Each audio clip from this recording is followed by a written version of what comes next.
Hey guys, welcome back to We Know You Know, a podcast about Psych. I am one of your co-hosts, Barb, and I am joined by my co-host, Matt. Hey guys.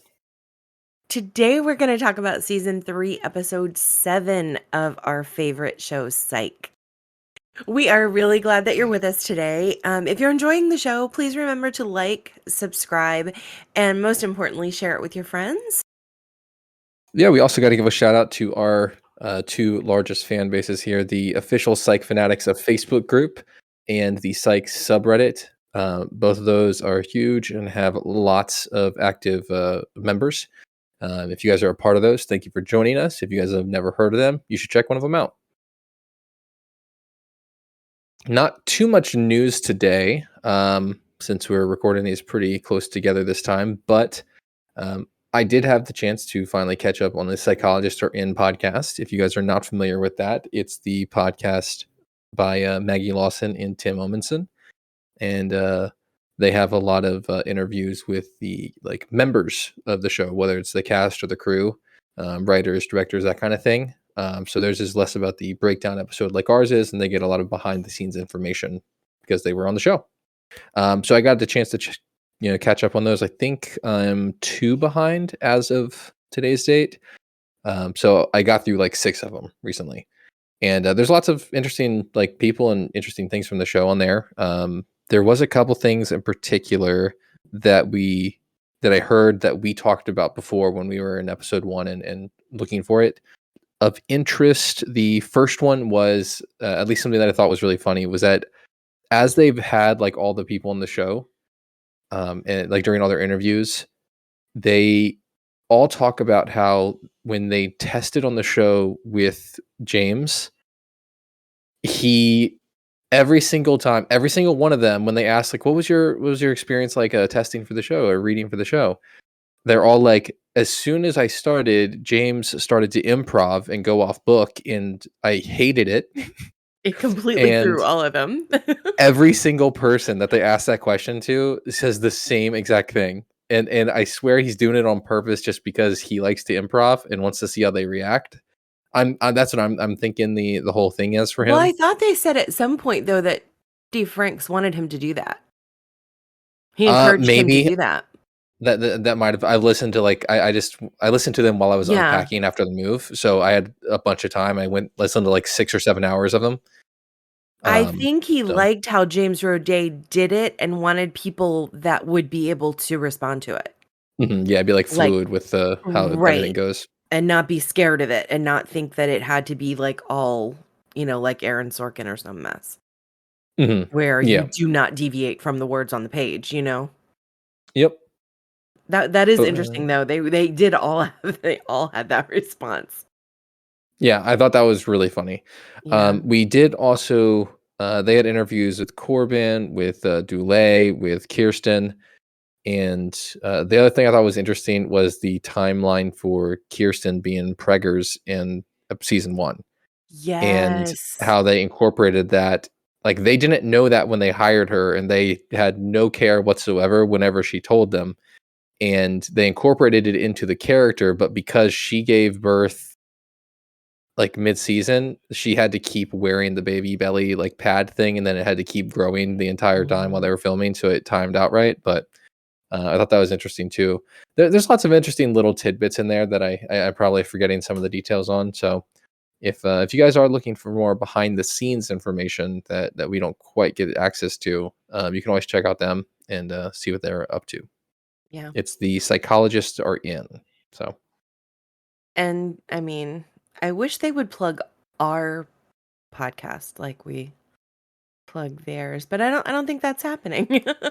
Well, I think it'd be cool if we reach out to them at some point and get into it. I think at one point Tim liked a comment I posted about I think it was in the beginning of theirs. So yeah, let's work on that. We're gonna work on that. Yeah. Okay, tell us what episode we're going to be talking about this week, Matt. All right, so this week is one that I think we've both been waiting for quite a while. It's Talk Derby to Me. God love a good pun. And it came out in September 5th, 2008. Okay. It was written by Steve Franks and Tim Meltreger, and the director was Steve Minner. Minor. Steve Minor? Yeah. I've heard Okay. it both ways. Um, okay, so let's get a little info about these guys. Steve Franks, we are all familiar with. Tim Meltreger, he just co-wrote on Psych, pretty much. I mean, we've talked about him before. Yeah, his name's familiar. Yeah, he co-wrote on 16 episodes of Psych and also the webisodes about Psych. We talked about His those. Yeah, the last one that he co-wrote on was Dislodged. So, like this season starts it, but yeah, 16 episodes altogether. The director, Steve Miner, only directed this one episode of Psych. Only one he ever did. He started his career back in the 80s. He directed on the original Wonder Years, shows like The Practice and Dawson's Creek and Felicity in the 90s, USA shows like Chasing Life, and Switched at Birth, and then Once Upon a Time. He has not done anything new though since 2018. So apparently there's something in the works for him. The Exorcism at Lincoln High. I don't know much about it, but that's the only thing that's sort of new listed for him. Everything else is, 2018 and past. But okay, what is this episode about, Matt? Give us a synopsis. Gus is busy studying round the clock for an upcoming exam, so Sean and Juliet team up and she goes undercover as a roller derby girl to infiltrate a possible band of thieves. All right, let's get into the episode. All right, It's so 1987.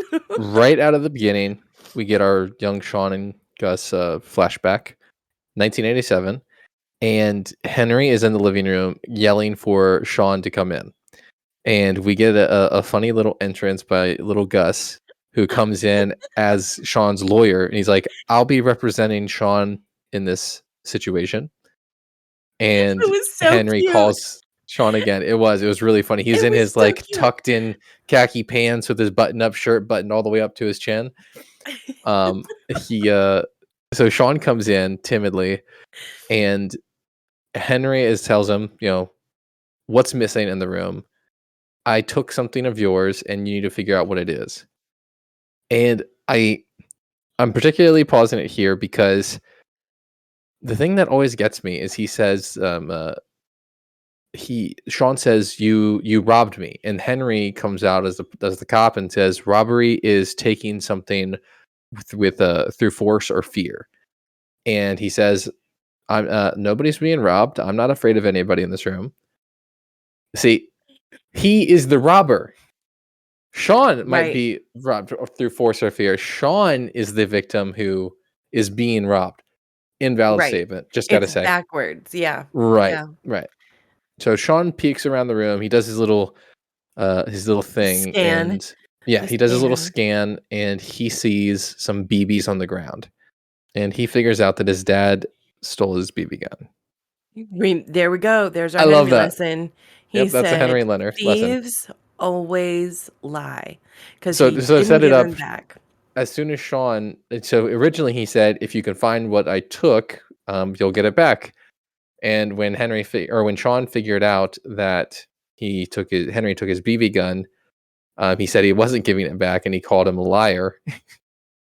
And I love it. He was quick. He's like, Sean, thieves always lie. I love it. Remember that. Yeah. So we got our Henry lesson right out the bat.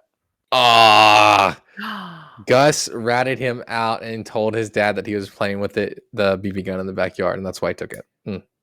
Gus. Now we are present day with a security guard walking through a store. The lights are out, it's, like, nighttime in the store, and someone comes up behind him and knocks him out, and then they It's a whole basically mess of just people. There's steal. like Yeah, 8 or 9 people here. and they are just stealing everything from the store. Jewelry, counter, purses, I mean, all kinds of stuff. They are very organized as well. They've got Yes. timers where they only had like 2 minutes to grab whatever they could, and then they all Mhm. got out of there. Yeah, got out quick, but they took a lot with them. What's our timestamp? 2 minutes and 50 seconds. Lassie and Jules are and the chief, by the way, are all at the store interviewing the security guard, and he's like, "Oh, they were big and scary and whatever." Well, Lassie kind of looks over to the mannequins during this exchange, and he he's sort of caught off guard by the mannequin a little bit, and then we see that one of the mannequins is Sean. He's who he's comes to a he's crime scene, throws on a cowboy hat, and stands uh-huh. up there pretending to be a mannequin until somebody notices him. I really would love to have been. So that was one other thing, just to get quickly off topic, that they mentioned in the Psychologist or In podcast, is that a lot of the times their episode ideas came from unique places or things. So, for instance, they would say, "Oh, that was our roller derby episode," or "That was our Jaws episode," or "That was our biker gang episode." I think that one they used was like Sons of Anarchy. Like that was our Sons of Anarchy episode. Um, like uh, they usually either find like an interesting location that they can base an episode around, like a football stadium, or Mhm. they have an interesting like movie that they're basing it or theming it around. And I thought that was a really cool thing where they kind of just have that freedom. Like one of the producers was just like, if you ever are anywhere here and you see something that's interesting, call me and I'll talk to the writers and see if anybody has any ideas. So I Yeah. thought that was really cool how they just have this complete freedom. Their ideas are pretty much endless with what they do. And then for him to just walk into this building, and I imagine James was like, "What if I was up there with those mannequins?" Yeah. And I just pretended to be one, and that was my intro. That's how I I could came totally to see yeah. that being like a really cool way to do it, just based on the location. Yeah, so every time Lassie looks away and then looks back at the mannequin, Sean has changed his pose.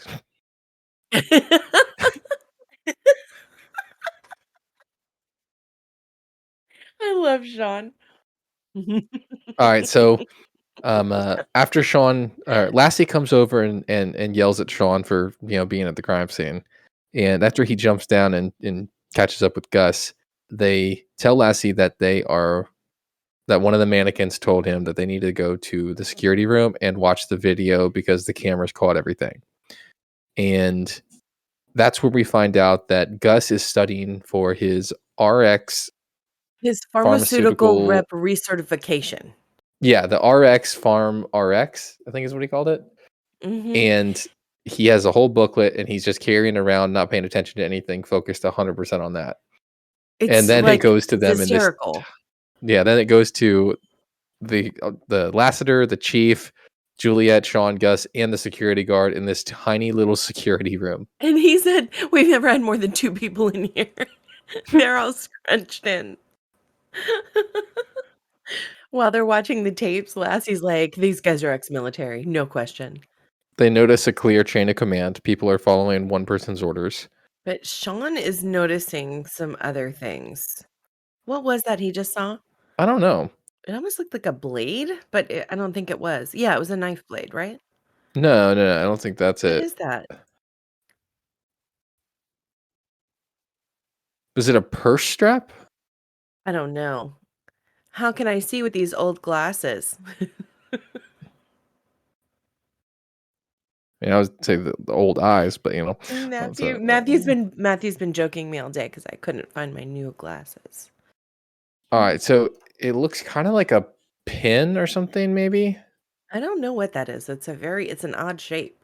So while Lassiter wants to check out like local military groups and mercenary groups, Sean says they need to check out the local women's auxiliary department because he believes that they're all women. Mhm. Well, he's confident. He is confident. Yeah. Now the clue that he saw though, in the video that makes him think that they're all women, I can't. Neither of us can really tell what it is. So if any of you guys have any ideas as to what it was, please definitely leave a comment or message in about it because we're kind of curious. I thought it might have Yeah. been like a purse strap or something, Well, maybe they'll say it or later. I don't some know. sort of like pin, maybe. Sean notices that there are like tread marks, kind of, um, all over the floors. I'm just gonna say these shorts that he has been trying on, Capris.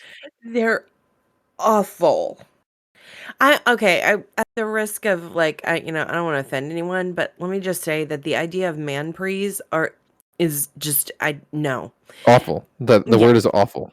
So Sean is trying on these very, very long shorts. I guess they're capris for men, but they're like this plaid and like no, no, no, Sean, don't do it. Wait. So at about 6 minutes 40 seconds, they're talking about Sean is suggesting that somebody has to go undercover in this clique, this organization that he thinks is responsible for the robbery.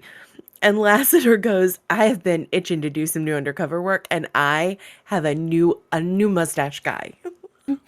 And but he ends up leaning over to Juliet and asking, "Can you skate?" Because he knows that it's most likely roller derby girls.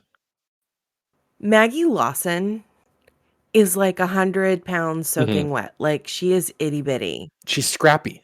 I She is scrappy, but she like most of these roller derby girls are like it's no joke. They are not little itty bitty tiny people like that. Yeah. I don't know. I was worried for her when she first went into this. Well, she's agile, strong, and scrappy, and Mhm. she just got to play to her strengths. Okay. So we're after the theme song. We're back at the roller derby match, and we see Juliet undercover. We're at about 7 minutes and 40 seconds, and yeah, I forgot this they're in part. full swing undercover now. Sean is in the stands with Henry, and Henry is into it. And I totally forgot that huh, part, that Henry was so into yeah, he's this. like somebody at a football game yelling at somebody who like made a mistake. He's like, "Don't let her get you! Don't let her get you! Come on, go around, flank him, flank him!" And yeah, he's very much into this. And I do actually remember during this episode is that he actually I think was a fan of roller derby at the time. So it was one of those things that he was able to get into. Talking about Corbin Burnson. Sean makes a good point here, though. Uh, Gus is still studying in the middle of the roller derby. but Sean does make a good point here, though, that it is kind of like the perfect group. They're an organized like team or squad. They're all relatively tough. They're used to being on wheels, so it makes them move faster. And it's actually not a bad premise for like a ring of like thieves. So yeah, I think it's pretty good. I love I love how Gus says, "These women scare me." Henry is repeatedly calling the women, the roller derby girls, broads, referring to the when he was a cop and he worked on one of the cases involving roller derby girls. So for some reason, that's Yeah, entertaining. he said it was a cake Oh case. yeah, yeah, yeah. And Henry does explain here a little bit of the rules here. How the person in front or the captain will use like a little sticker and like tag a member whenever he wants another one of the members of their team to target somebody to knock out of the game, which will come into play later on. The guys are walking around the rink and you got the crowd behind them, and then you have like roller derby girls like flying out on the ground and crashing around them. They're just stepping over Yeah. them. So Sean and Gus sneak off, and Gus is still studying outside of the girls' locker room while Sean sneaks in to look Well, he's around. the lookout. Yeah, he's the lookout, He's the and lookout. he's only looking at the book. So Sean finds in one of the lockers, he finds a watch, and he remembers on the security footage, seeing one of the thieves hitting like against a concrete wall and breaking their watch. Although, playing devil's advocate, they are also roller Could derby be girls, anyone. It's true. so they could have But broke their most of them are watch. not gonna wear their watch out in roller derby land. Who's gonna wear a watch Roller out there on derby that? land? You mean in the ring? Well well, I just Okay, all I right. just was referring it as, like, their world, Hmm. like, that's what they did. He does also notice that one of the girls' lockers has a ticket stub from the 7th, which I believe is going to be known as one of the night that the robbery happened. So I think that means he's going to be able to rule her out that she wasn't there. Meanwhile, one of the girls comes in and goes into her locker, so, like, clearly Gus is doing a good Oh, job. yeah, I didn't I even mean, think about that, yeah. yeah, Gus is he's on it. And Sean comes out and goes, "Worst lookout ever." So, we got another one of those things where they're trying to figure out the right way to say a word, Oh, yeah. which I like when that happens. Burglarizing. Burglarization? Burglarizing. When did that start? That's been since, like, episode 1, or I'm sorry, season 1. I'm trying to think of the first time we heard it though, I but don't it's kind of an yeah, I ongoing don't remember the thing. first They've done it in several episodes. hmm. Yeah, I was wondering if that's something that They've done it started in in season 1 or season 2. I think it was a season 1 Okay. thing. Hmm. Okay, if anyone out there knows exactly when that started, like, what word did they first do that with? Tell us. Now, Sean does notice that, there's a lot of injuries on these girls, one of which is a glass cut, and the other one is, some of them have injuries underneath their, like, elbow pads and knee pads. Like, bruises. So Juliet, approaches Sean and Gus at the rink, after the match is over and everybody's kinda just talking and meeting everybody, and she is worried about them being there and blowing her cover. So she comes over and tries to tell them to get lost, and the other roller derby girls come over, thinking that, um, Sean and Gus are just, like, some, like, fanboys that might be bothering her. And Sean covers, covering as Maniac 19, the leader of the Maniac fan club. Oh, wait, we missed it. We got a Gus nickname. Long Branch Pennywhistle, I think. Yep. 13 minutes, 19 seconds in, we get a Gus nickname. This is my partner, Long Branch Pennywhistle. Love it. Long Branch Penny Whistle. That's a good That is one. a good one. I like that. The last 3 have been good. The last 3, we had, Yeah. Disco Didn't Die, it was Methuselah Honeysuckle. There Might Be Uh-huh. Blood, we had Chesterfield McMillan, which not as Mhm. creative as Long Branch Pennywhistle, but it does roll off the tongue. It does. It does. It's still no Ovaltine Jenkins, but we'll get there. I love that. They had this cute little exchange, Mhm. and Sean says, "I'll see you tonight. Bring the outfit. One of us might wear it." Yeah, she's in her full roller Love it. girl, getup. I love when they're flirtatious with each other. I love it. This must have been a fun one for her, getting to, Yeah. like, not have to wear, like, the pantsuit, like, wearing, like, this bright, like, eccentric clothing and wearing, roller skates the whole time. Although I'm curious if Yep. that's more fun or difficult. Probably more difficult, Yeah. especially when you're trying to act. Yeah, having to keep balance and yeah. Right. Although, they would also give her a significant height boost, and around Tim, that was probably new. Welcomed. Mhm. Yeah. Yeah. So, 13 minutes, 50 seconds, we're back at the police station, and we see, Vic looking for people, and she notices that Juliet is at her desk in her full roller derby girl getup, including the skates. And, she calls her into the office 'cause, she's a little concerned. So the chief is going after the after action report on the undercover, roller derby girl thing, and, the first thing she asks is, "Did you break somebody's nose?" And Juliet is like, "Yes, I did, thank you for noticing." Thank you. Like, she is so proud of herself. Uh-huh. She's like, "It was really more it wasn't really more of a it was like a Yeah, dislocation." totally justified. They're friends now. Mhm. The, chief expresses some concerns, with, her safety, But as well yeah. as I think she's concerned about her getting a little too deep undercover. We saw that with Scary Sherry where she kinda got in a little too deep, and Oh my gosh, that's right. whereas sh She I was not even thinking about that, yeah, Matt. I believe the standing, theory is that, Juliet goes too deep undercover and Lassiter is never more noticeable than when he's undercover. So Juliet does, have some information for the case.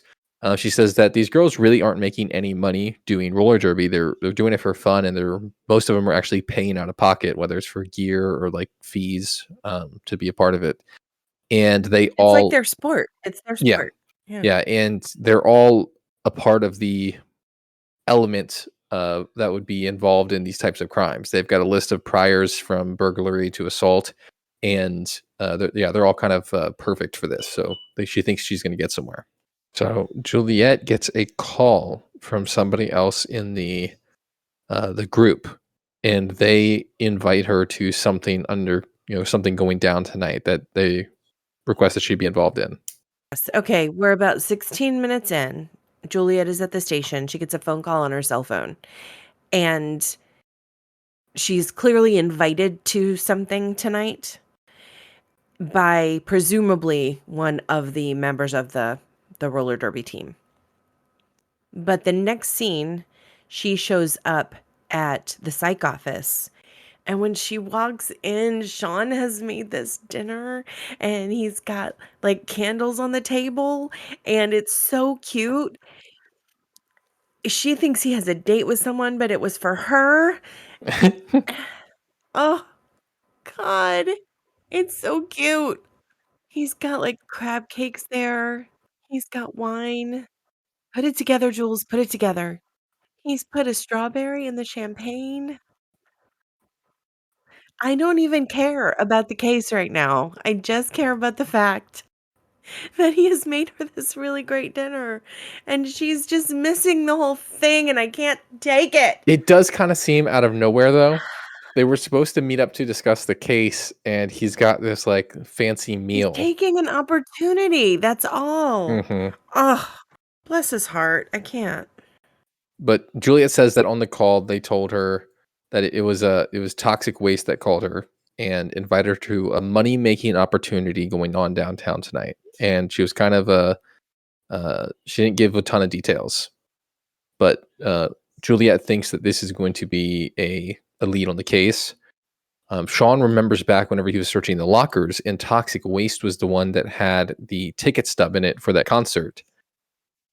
Sean says that she wasn't at the break-in because he knows that she was at a concert that night, so he doesn't think that this is anything to do with crime. Aww. Sean ends up giving up his dinner and going with Juliet to this thing, even though he doesn't think that it's going to be anything useful. And Juliet has called out the backup for this. She's got tons of cop cars around there. They're in position surrounding the building, and she's about to go in and see what it is. This is where she needs to learn to trust Sean a little bit better. She gets too hung up in the undercover thing and doesn't listen to him. So it turns out that it was a music video shoot, and the chief is really annoyed. They had dozens of officers there, which obviously cost money and resources, and this is where it gets interesting. Sean is in the office with them, and he takes the blame. He says that he told him that something was happening at that warehouse and that they needed to be there.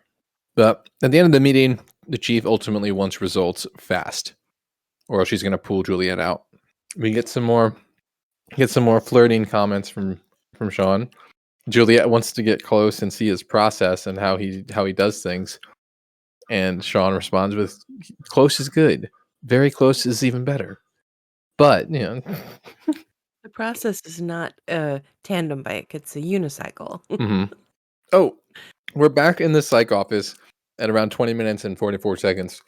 And it's the next day after Sean set up his little private meal date thing for Juliet. And Gus's desk was what he used for that. I didn't even realize it was Gus's desk at first, but he put like this nice white tablecloth on it. But we're back there, and Sean hasn't cleaned up any of that. Even like the plate of crab cakes is still there. And Gus is just sitting at his desk studying his for his exam. And I just thought it was really funny that I didn't recognize that before. Oh, he's like eating the food now. He's eating the crab cakes and the strawberries. Yeah, he didn't use his desk for the date with Juliet. He cleared off Gus's desk. So we're about 23 minutes in, and Juliet's back at the roller rink for one of their practice sessions, and they notice that Westwood, one of the girls, is not there. And when she talks to the team captain, she says that her like grandmother had some issues and she had to go visit her grandmother. But then when Juliet rolls into the locker room, she sees Westwood packing and getting ready to leave. And when she asks Westwood what's going on, she says that she has to go get her boyfriend who's like broken down somewhere. So next lead found. And when Juliet's like checking out the place, she notices that one of the like drop ceiling tiles is askew, And she's climbing up on all these things on skates. and she like takes a peek up in the drop ceiling, and she sees some of these like handheld scanners, and she's able to take some. She has this these little sticky things that she uses to check for They're fingerprint fingerprints. tapes. hmm So she's got some evidence. Now cut to Sean and Gus in the Blueberry, and she calls them.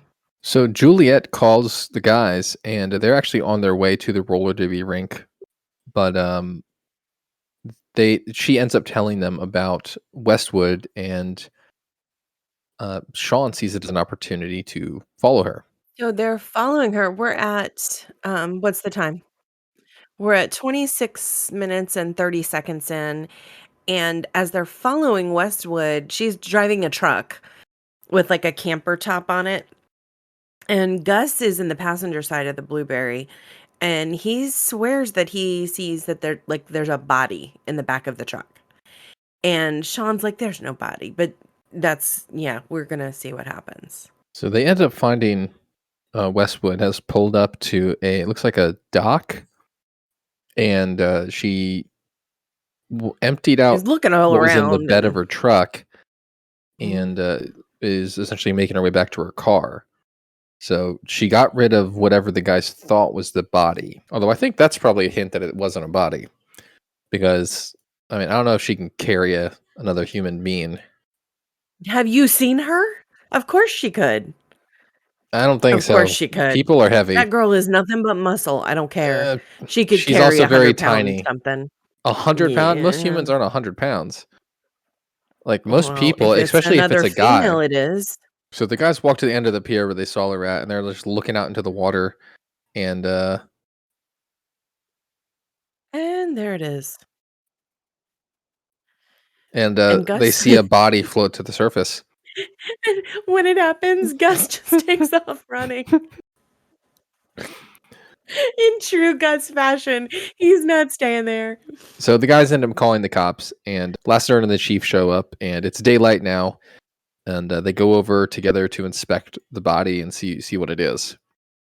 And turns out it was just a mannequin. And then we also see the cops pulling out bags and bags of merchandise. So it seems like everything they took, they just threw away. Yeah.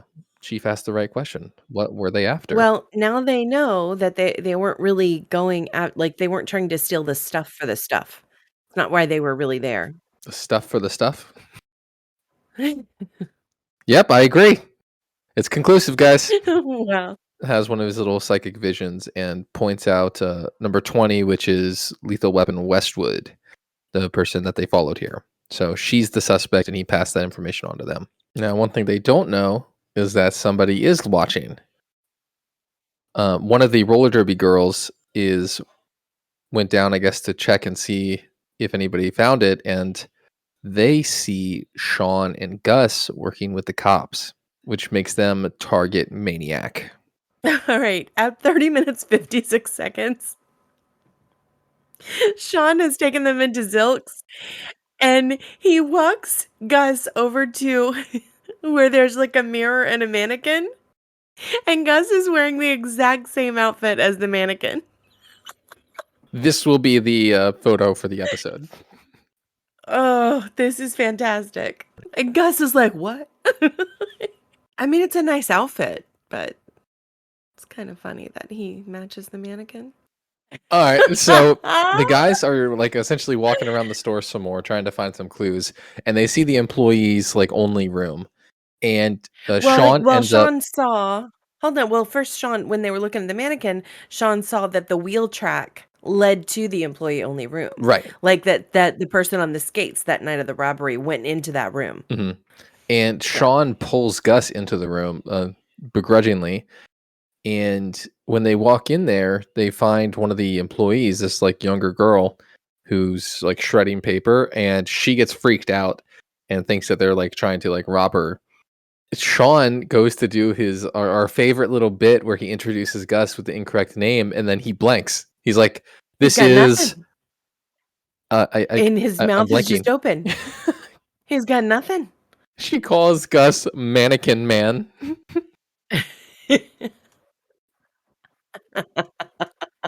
Everyone is like, "Why is he dressed like the mannequin?" So we find out that the girl is in here shredding credit card applications that they do every single Friday, and these applications have everybody's personal information. The burglaries are also always happen on Thursdays. The day before the credit card applications are shredded. So we already know about Juliet's hand scanners. So Sean has discovered and is communicating to Juliet now that the thieves are not stealing merchandise. That's why they found it all in the water. They're there stealing the merchandise to cover up for the fact that they are stealing identities. They're using the hand scanners to go in and steal the information from the credit card applications, and then they use those to get a bunch of credit cards, which is worth a lot more than merch. Exactly. Although I feel like they should have done something else with the merchandise instead of just throw it out into the water because that's a huge giveaway. Yeah. And while they're on the phone, on Juliet's end of the conversation, they hear two of the other roller derby girls come up and pull her away. Sean is worried, so they bolt over to the derby as fast as you can go in a little blue car. In the blueberry. So as the guys are walking into the roller derby arena, they also find the friendship bracelet that all the roller derby girls wear, and they get even more alarmed. And they head over to Westwood's truck, which is there, and they check in the back. So when they look in the back, they find the body of Westwood, and Sean Mhm. is He's relieved. relieved. Yes. Yes, that it's not Jules. But now they know that these girls are capable of doing something like that, and that's a little scary. So they come into the derby, and the girls are in the middle of a match. Maniac is fine; she's in the game. But whenever Sean and Gus show up, they realize, or the other two women see them, and they tag their own teammate. So Juliet is now in trouble, and she's being And now targeted. they're even talking to the girls on the other team, telling them to go after her. Yeah, she's being targeted by everybody on the court now, not just the enemy. Right. Gus, surprisingly, sleeks off to the side and grabs a pair of skates and throws them on, but he can barely stand in these things. No, look at him go, look at him go. Yeah, he rolls. Look at little Gus. Oh! Yeah, Gus takes out one of the girls, but then he ends up getting attacked by several of the others. And then Sean pushes him Yeah, right into Sean the gets him up and then pushes him right back into the line. Sean steps in afterwards, and he's ready to take one on, but then Juliet comes in and saves him. and then it creates this giant pileup of all the Derby girls. Juliet's okay. Aww. Lassiter's there with the other cops. Sean gives her a cute look and says, like, "Thank you," and Yeah, he she's just kind like, of lips "Yeah, thank you you're to her across the welcome." room. It's nice. It's a nice So moment. cute. They're so cute. So during the wrap up, Sean also points out that what we already know about the identity theft, and then that Westwood, her body could be found in the back of the truck, and she was the fifth member of the group, and they killed her because she botched the um, merchandise drop. So now that the case is over after the episode, and we're back at the roller derby arena, and Julia, it seems like she was cleaning out the rest of her gear, and she walks out and sees Sean in the middle of the arena. Yeah, this is 39 minutes, 24 seconds in. This is the part that Barb's been waiting for. And Sean's on skates, and Sean signals to the person and that to start the music, and there's like he says it's a couple skate.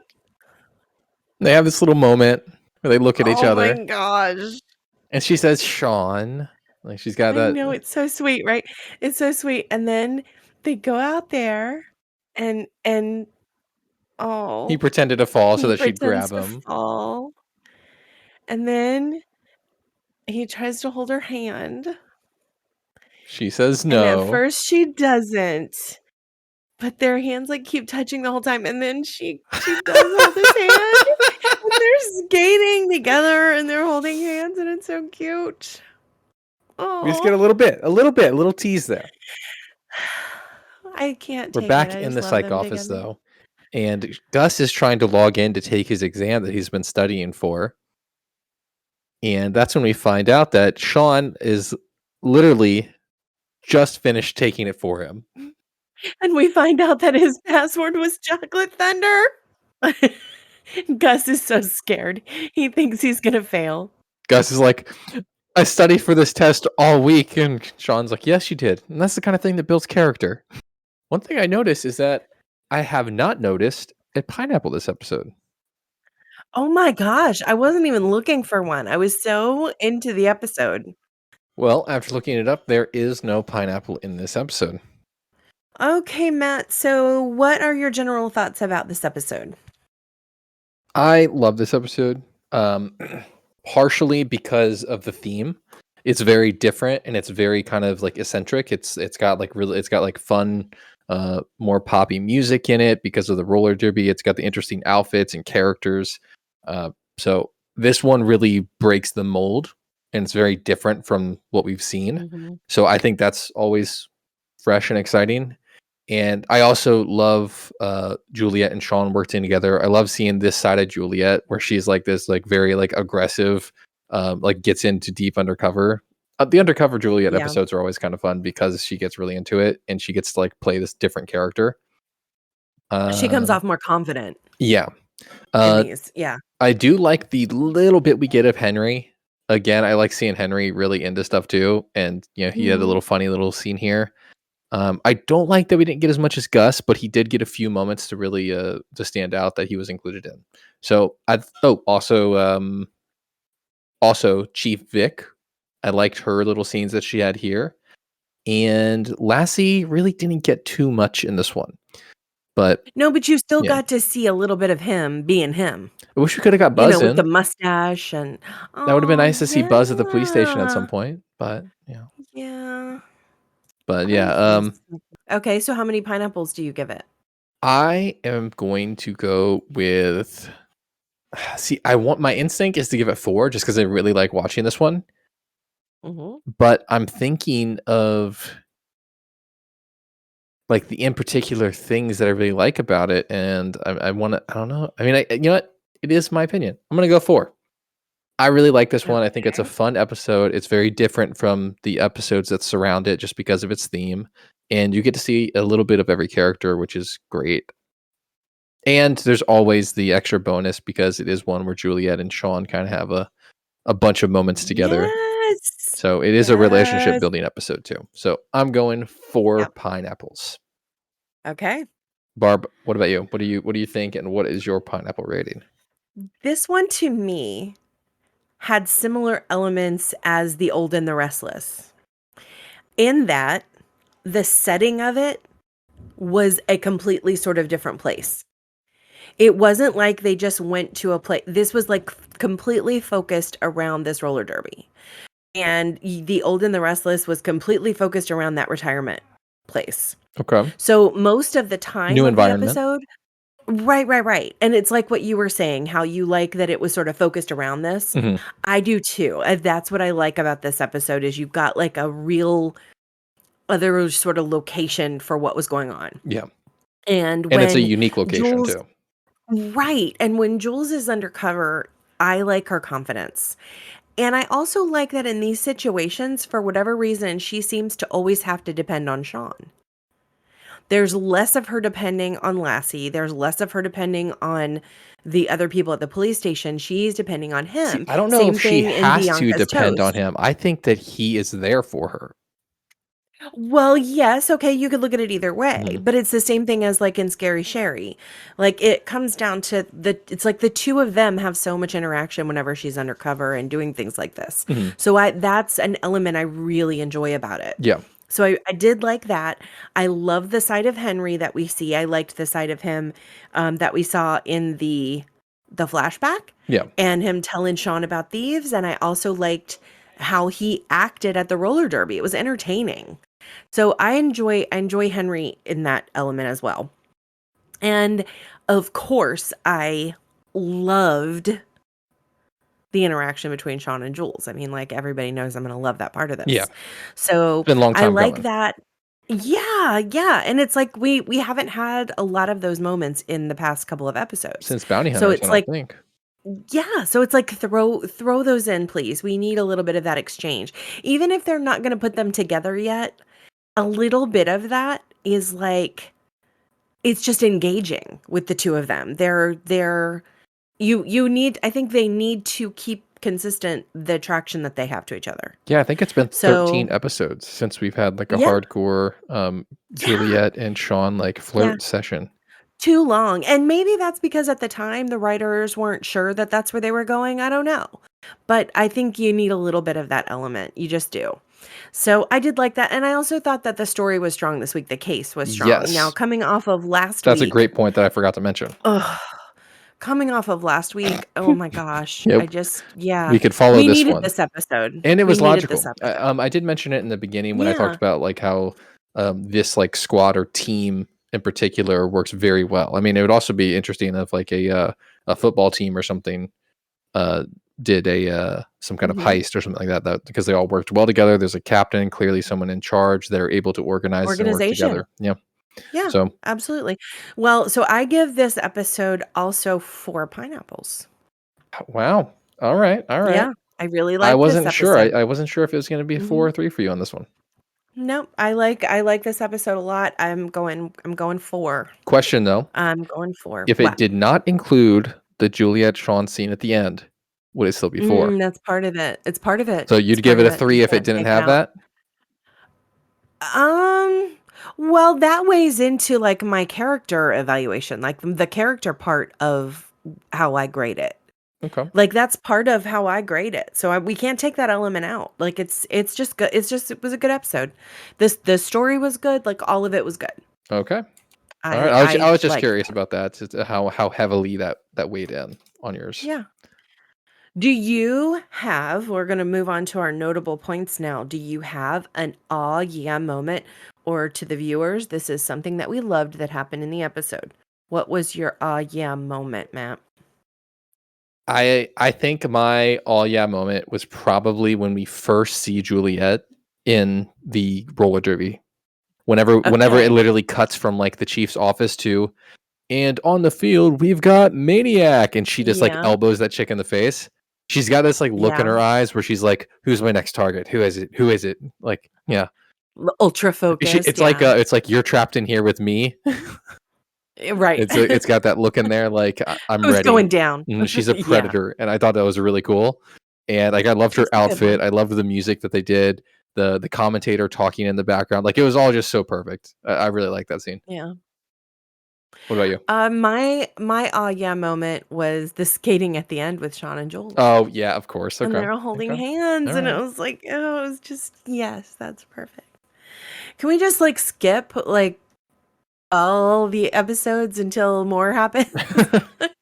No, maybe what we should do, though, you know what actually be kinda cool is if we posted a Sean and Juliet playlist, like, that highlighted each episode where they had some, like, flirting Oh, moments. I love that. They have them Okay, for okay. Halloween, they have them for Christmas, Yeah, like, that would be actually a good one. yeah, Follow the yeah, relationship building.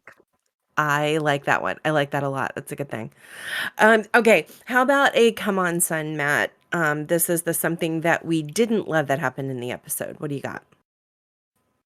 I don't think there was really anything in the episode that happened that I didn't love. I mean, it's kind of a more of like a meta thing, but I didn't like that Lassie wasn't in it as much. But I think this is supposed to be more towards like storyline wise. Mhm. I didn't think anything really happened in this episode that upset me, other than just not, Oh, I clearly had one. what? Okay, Oh, so whenever, she walks into the psych office and he yeah, has, like, that's true. dinner ready for her and everything, and she's like, "No, we gotta go. Yeah, you know what? Gotta work on the I case." have to follow you on that No, one. mm-mm. I'm with you on that. That I think that that's a good one. that was clearly a "come on, son" moment. Like, really, Jules? Come on. Mhm. Yeah, you're right. That's the come on son moment. I'll agree with you on that. Yeah. Alright, how about a Alright. wait for it? Did you have one that was when something happens that we wanna find out about in the future? Well, I mean, at the way it ended, the wait for it moment, Sean and Juliet. When's this gonna happen again? Yeah. When is this gonna go somewhere now? Like, this ending with Yeah. them, holding hands skating is it like, what is next episode gonna hold for it? Are they gonna forget it? Is it gonna be ignored? So, Probably. I think that's the Oh, obvious one here. can't even talk about it, but yes. Yes, that is the obvious one. Also, if earlier in the episode, how was Gus gonna do on his exam? That could have been Mm, one for, like, a smaller one. yeah, I knew he would pass it, but I didn't remember that Sean took it for him. Mhm. I forgot that. We got our Henry lesson that thieves always lie, Yep, that was a good one. and we couldn't find a pineapple in this episode, correct? Checked online too. Yeah, I reskimmed over it. I checked online. No pineapple for this episode. I What was definitely there thought that they were silly? gonna hide one inside of the department store. It would have been the perfect Yeah. place to put something. Like, there was umbrellas all over the place that were opened, and I was like, "Oh, is it one on the umbrella?" Nope. No pineapples in sight this episode. Hmm. Silly nicknames? Yes, we did. Longwood Penny Whistle. We also Longwood, got penny a whistle, setup for a silly nickname where Sean choked and he didn't have one, which is very rare. but notable. Mhm. Do you have a favorite quote from this episode, Matt? Hmm. I don't have one. I don't have one. Yeah, I don't think I have one either. Yeah, Yeah, nothing no sticking. quotes this time. All right, Barb, this is it. We're at the pop culture references portion of the podcast. What do you got? What do we have this time? Surprisingly, there were not that many this time. Okay, we start off with the Divine Secrets of the Yaya Sisterhood. That was a 2002 movie starring Sandra Bullock and Ellen Bernstein about a group of girlfriends. Then we talk about Keanu Reeves, who is one of my personal favorites. Love him. Amazing actor from movies like Point Break, The Matrix, and John Wick. He's done tons of stuff. He's an awesome guy. The Lake House is a 2006 movie starring Keanu Reeves and Sandra Bullock, and it was a weird movie about these love letters, and like that was a very strange movie. Not one of my favorites for either of them. The next reference is roller derby itself. It started in the 1930s, so popular still today that it was actually under consideration for the 2020 Olympics, which is kind of crazy. But yeah, so still happening today. Number 5 was the Kids' Choice Awards. This is an annual award show on the Nickelodeon network. Started back in 1988, and it's where they give out awards for TV, film, music, and sports. All the winners are voted on by kids. Where Gus gets in there and skates and everything. They were playing One Way or Another. That is by Blondie from 1978. Her Parallel Lines album, or well, their Parallel Lines album. Blondie was just She the was the name of the blondie, group. Debbie Harry, right? Debbie Harry was the singer. But that's a kind of a cool fit because Blondie was like kind of a punk sort of band. Not like way crazy punk because they had a couple of pop hits too, but it was a good fit for what they were doing. And then the song that played when Jules and Sean were skating was called Space Age Love Song by Flock of Seagulls. That was a 1982 hit from the Through the Looking Glass album. And there you have it. That is all of the pop culture references from this episode. If I missed one, as always, let me know, guys. All right. Well, the last part of this is, how does this episode hold up over time? I think the only thing personally that dated it was the MySpace reference. Sean tells Gus, "Don't worry, you're still my number one, like one of my top five on MySpace." Yeah, The cell phone, Juliet has a flip phone. But in although those are kind of general, coming back. although you said roller derby is still a thing? Yeah, it's still a thing. I've never I ever heard actually or seen it anywhere. no, I actually have a friend whose daughter does it now, Hmm, currently. interesting. Yeah, Yeah. I don't hear it. So Maybe it's because it's more one of those more dangerous, like, niche sports, I guess, that I guess they don't get a I lot think of it's like an coverage. underground sort of thing, It does, it does like have that vibe. yeah, it's like You gotta know you would have to, somebody. like, really be into it. Like, does Or it's somebody not something have that's middle of the a road. hookup for the roller derby girls? Like, where do you sign up for Right. this? Who do you gotta know somebody. Yeah, yeah, yeah, yeah. Yeah. Alright. I think it holds up over time. I've got the same issue as you, like, you know, cell phone, that sort of thing, but and also, the credit card applications would not be done on paper anymore. That is actually a huge point that I missed Mhm. that. That's actually really Yeah. yeah, that someone would've just hacked the site and did it. Yeah. Yeah, no store would be doing that anymore. That would be out of date. So, like, the way they were getting their information, like, maybe they would be getting into the computer system of the Well, store, but that's actually they wouldn't a have to key that's a the key key element element. here is Yeah. that this wouldn't have happened these days, not like this.